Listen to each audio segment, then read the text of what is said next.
Up here is Greg Zipadelli, competition director at Stewart Racing, as well as Max Papis, interim driver of the number 14 Rush Truck Center's Mobile One Chevrolet. And guys, we'll start off obviously an adversity-filled week for Stewart Racing. But Greg, if you can just kind of reiterate, I guess the plans for Stewart Racing at least this weekend, and Max, just follow up on the opportunity that you have here today. Yeah, obviously with the circumstances we're dealing with, Tony out of the car. Max is here for us this weekend. He had done some road course testing recently, about 2 weeks ago, in the 14 car. So there was a little bit of a database built, a little communication had already been started, and we felt like that was our best option for this weekend. Max has a lot of experience here, and like I said, road racing. So obviously difficult situation for everybody at Stewart Haas this weekend, but it's a situation we're in, and we'll do our best. And Max, Greg alluded to it. You have a sports car win here. You were here not too long ago in a sports car as well. Just talk a little bit about the opportunity with the 14 car and your history here at the Glen. Yeah, first of all, it's great to be here with all of you guys, and I hope that Tony will be back soon. Because that's actually his car, and it's just an honor to be able to be called by an organization like Stewart Haas and fill the shoes of Tony. It was, not really a dream come true, but it was more like a recognition towards all the work that I've done so far in my career, and I feel that I have a lot of confidence to go out there and give them a solid result. Obviously, if I would have been maybe 25 years old, I would have been, maybe right now sitting on the toilet for how nervous I was. But, I guess that, now I'm 30 plus 12, so I feel pretty good about it. All right, we'll go ahead and open it up to questions. Watkins Glen staff does have a microphone, and again, state your name and affiliation, please. We'll go ahead and right over here with Holly. I think she had her hand up first. Holly Kane, NASCAR.com. I have a question for both of you. Do you have any more of an update on Tony since having the second surgery? And have you spoken to him? If you could just give us a little bit of your interaction with him. And I'll let you answer, and then I'll ask Max. Yeah, I saw him Wednesday night before his surgery. Talked to him, texted yesterday after. Everything went well, as good as could be expected. It's going to be a day-by-day situation right now, just, with infections and things of that nature. So hopefully it'll turn into a week-by-week here. Probably Sunday or Monday we'll know a lot more. Right now it's a week-by-week deal. We'll see what doctors have to say at the beginning of the week, and, we'll go from there. Obviously, Michigan, Bristol and those things, we're looking right now for who's going to be in the car and trying to work those things out. So, as far as that goes, he was in great spirits, as good spirits as he could be in. He was a little bit down. He felt like he's let a lot of people down. The world is fans, so I know he's all the support that he's gotten from the fans and the racers here, I know has helped him a lot. We talked about that, and it's cool the outreach that this area has given him. And Max, what would you have been doing this weekend if you weren't here racing? And could you talk about this is going to be a very high profile ride for you, for sure. Yeah, I think it's more sensational for you guys. For me, I love the opportunity, and I love that you guys talk about it. And in one way, I feel that what I would have been in Elkhart Lake, racing the Ferrari, and actually, that was going to be the plan actually to do both, but at the end, Remo Ferri Racing decided that would have been better just for me to stay focused on this deal here and not flying around. So, thanks to them as well for that, even if I thought that would have been a pretty cool deal to run both. And because I kind of feel a little bit like an old style generation guy in a way. Like for me, I admire people like Mario Andretti, people like AJ Foyt, people like Tony Stewart that can drive anything any day. And And I text Tony a few times. Obviously, he's doing his own deal. He's trying to recover. But I can tell you guys this, watching and listening how much love there is for this guy in the sport, it's really overwhelming. Like everyone really loves him for real. But at the same time, I feel that love is being spread around towards me driving as well. And I felt really good about it. People were excited about me being in the car, and everyone said, just go out there and represent him in the best way you can. And that's kind of what I feel like. I'm going to go out there, do the best I can. And I know my ability. I have a lot of confidence in my own abilities. And, it's, you're asking me if this is something that's going to change my career. At 42 years old, I don't think too many things change your career anymore. It's more just a satisfaction, in a way. It's more like, I woke up this morning, I told my kids, I say, guys, Papi's going to go out there and drive for Tony Stewart. That's something we're going to talk about in the year to come. Claire B. Lang, Sirius XM NASCAR Radio. Greg, obviously there's a lot of speculation about who might be in the car, and that'll be like wildfire until you actually announce it. But are you getting closer to being able to say whether it's going to be a rotating cast of people? And can you talk about some of the challenges, with races just a week away and 2 weeks away, what you're going to do? We would love to put somebody in the car until Tony comes back. The problem we're faced with next week is if you look at the schedules and you lay out the nationwide schedule in Mid-Ohio and us in Michigan, they don't match up very well. So somebody would do two half-ass jobs, or we can try and find somebody that's out of the norm and put them in the car and try to go to Michigan and do the best we can. And then hopefully maybe Bristol we could pick up with one person that maybe be able to do the rest of it and obviously be a nationwide driver. There's a couple really good people, that we've talked to. There's an awful lot of people have reached out. And obviously a lot of people would love to get in that car, but right now we're taking it slow. We spent a lot of time on this week.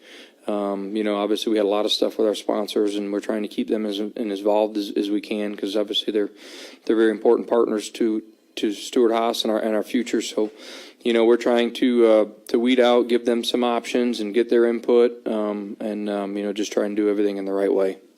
And aside from racing the car, how soon do you see Tony stepping in to help make decisions and run the ship from where he's at, being the leader of the group? He's been involved. I mean, he was, in and out Tuesday, Wednesday. But we shot him a text, and then I talked to him about Max and a couple of our options, and he was all about Max getting in and doing it. Didn't question it. Was actually sounding pretty excited about it. So, and in all honesty, to answer your question, we're waiting for him to I'm thinking tonight, tomorrow, I'll be able to spend a little more time talking to him and get his input as well. So we've got a little bit of time before we need to make that decision. I feel like before we leave here Sunday, Monday morning, we need to know what we're doing when we go home. I'll probably take all of that time to make sure we make the right decision and move forward from there. Jeff Cook from USA Today.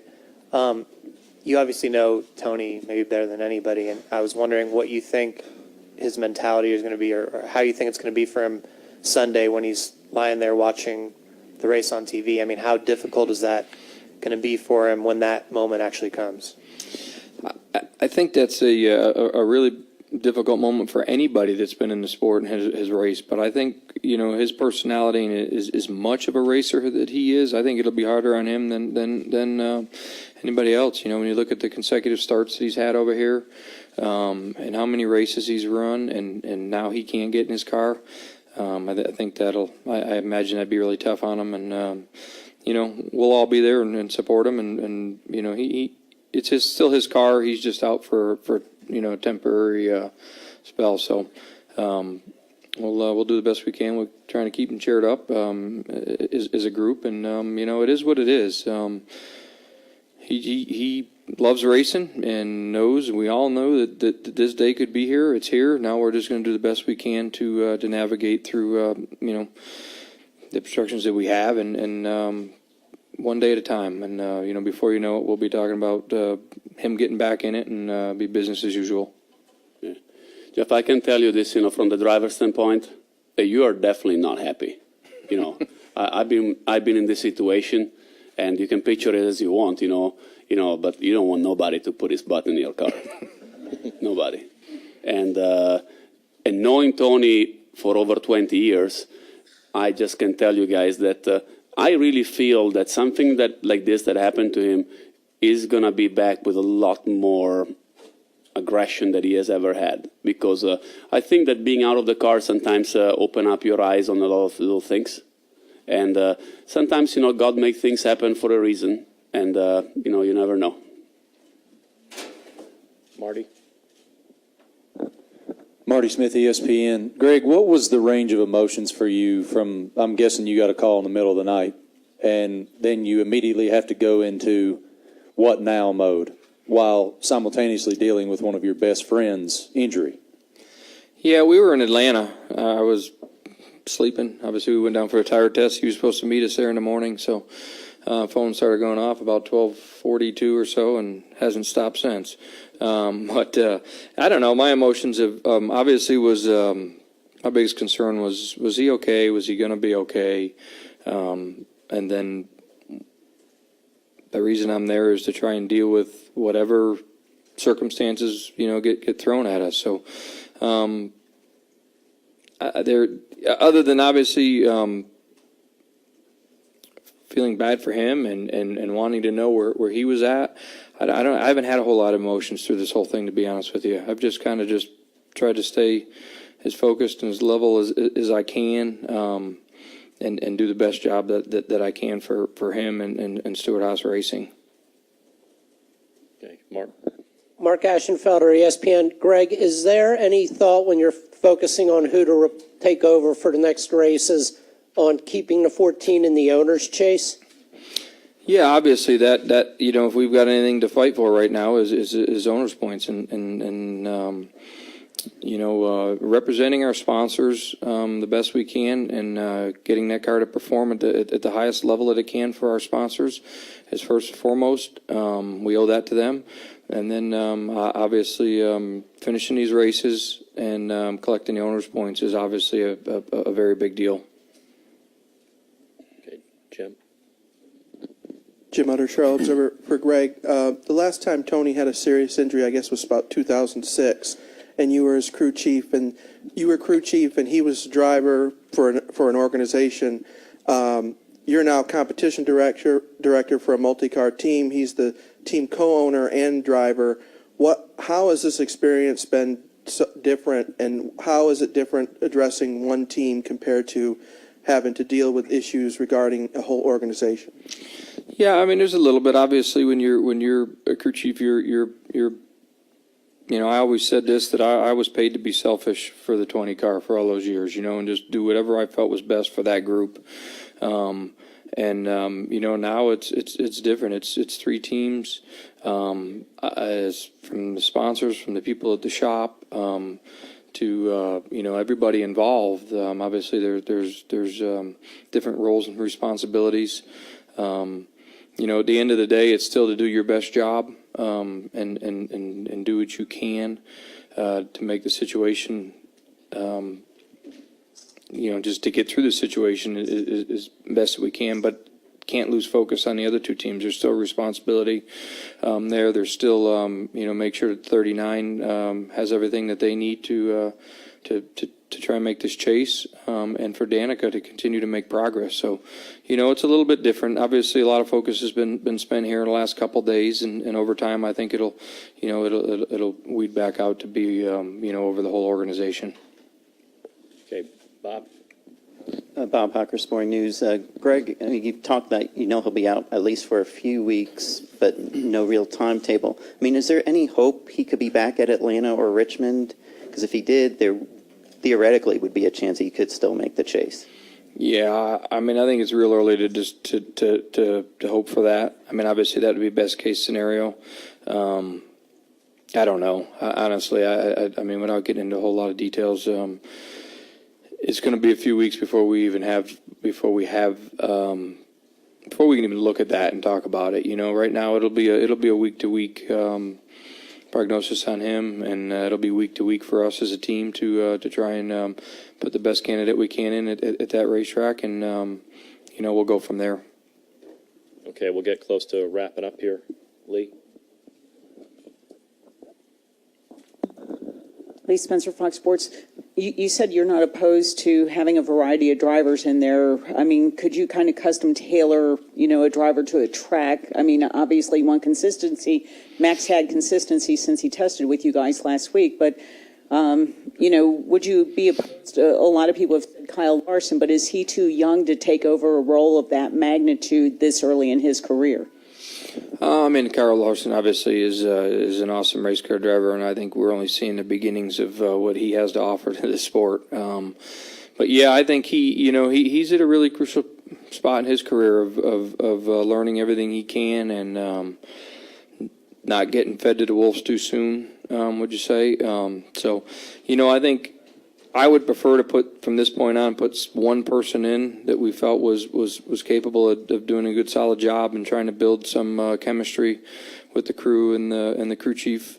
There's a lot of those little details that make up for a good day on Sunday is pit stops and how the driver gets in and out of the box, on and off pit road. All those things you take into account. So the longer you get to work with someone, the better you get to know them. I feel like the better chance we have of having some consistent results. But I don't know that we'll honestly be able to do that just with drivers, and the drivers that we would like to put, they're all racing for a championship, and we need to be respectful of their position, make sure that we don't hinder them in the position that they're in.